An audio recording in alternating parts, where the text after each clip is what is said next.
Hi friends, நேற்று புதுசாக 2 பேர் கோல்டு ஃபிஷ் வாங்கிட்டு வந்தோம்.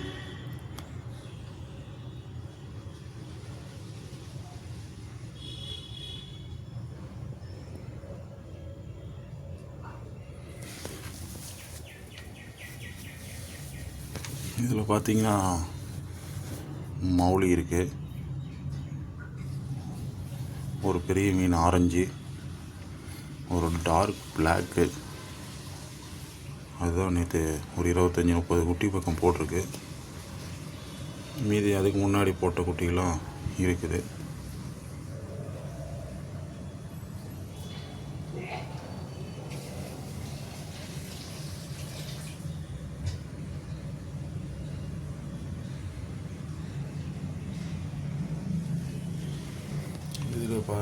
இதில் பார்த்தீங்கன்னாலும் நிறையா குட்டி மீனில் இருக்குது.